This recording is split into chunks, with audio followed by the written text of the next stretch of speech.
Steve Patterson, thank you so very much. You know, amid all these issues that Steve was talking about, one lawmaker has introduced a bill to try and ensure the Federal Emergency Management Agency, FEMA, has the funding to respond to disasters. FEMA's Disaster Relief Fund is set to run out of money in August.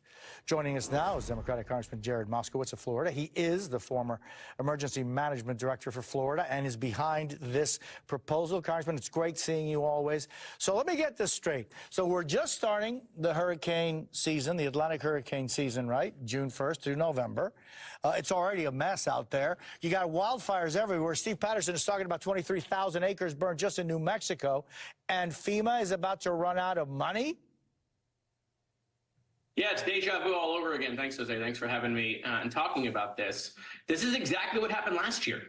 Last year, we had the same problem. The disaster relief fund called the DRF at FEMA was running out of money as we were getting into last hurricane season.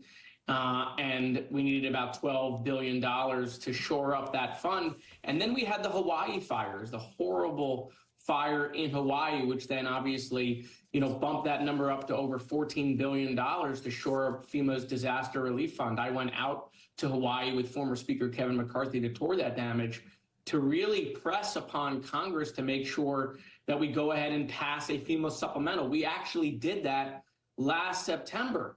Now, obviously, with all the chaos in Congress that's happened since his removal and the dysfunction, I am dramatically concerned that FEMA is not only dealing with fire season, as you're seeing in New Mexico, we're going into what is being described as maybe the worst hurricane prediction we've seen in over a decade, 17 to 25 named storms potentially headed to the coast of the United States. And FEMA running out of money. What does that mean, Jose? That means that they will slow the process for federal funds, which will slow, obviously, any response or cleanup or, communities recovering, because cities and counties and states will make decisions based on when that money's coming, when that money's going to come in. So this will dramatically impact the nation's ability to respond at the local level if FEMA does not get their disaster relief fund money.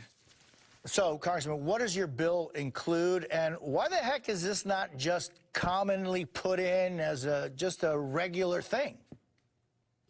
Well, look, FEMA has a regular budget, but unfortunately, because disasters, dealing with the changes in our weather and our weather patterns, we're seeing bigger disasters. We're seeing disasters in an area that didn't happen before. Tornado Alley is expanding. We're seeing enhanced flooding, right? And the cost of these disasters are dramatically increasing. So as a result of which, there's a gap.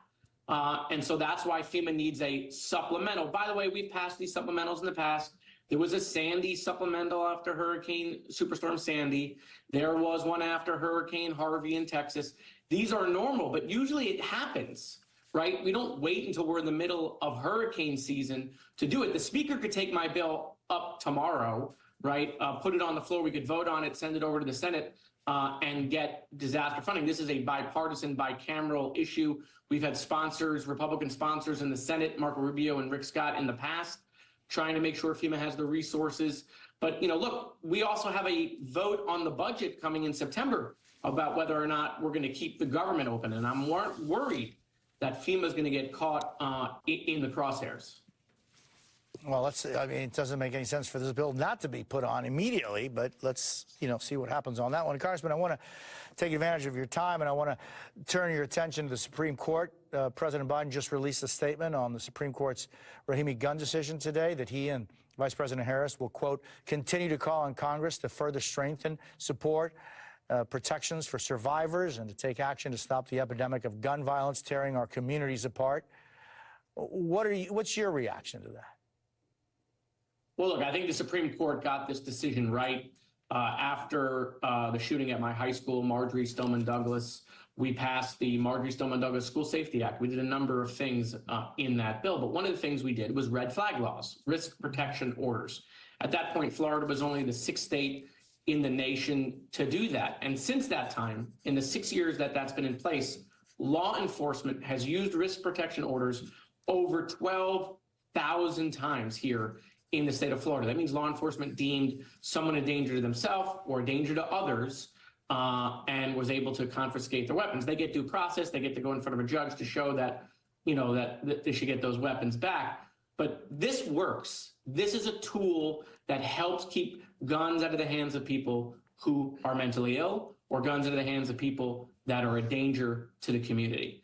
And so I'm happy to see the Supreme Court allow this tool, say it's constitutional. We always believed it was. And now that it is, it's time for the federal government to act. It's time for Congress and the Senate to pass a federal red flag law. This will be a tool that communities can use to help prevent things that happen in my neighborhood, like a shooting at a high school. It will help keep suicides down. It'll protect our veterans. It will help people suffering from domestic abuse. And so I think the Supreme Court got it right. And I think now it's time for Congress to act. Congressman Jared Moskowitz, it's always a pleasure to see you. I thank you so much for your time. Thanks, Jose.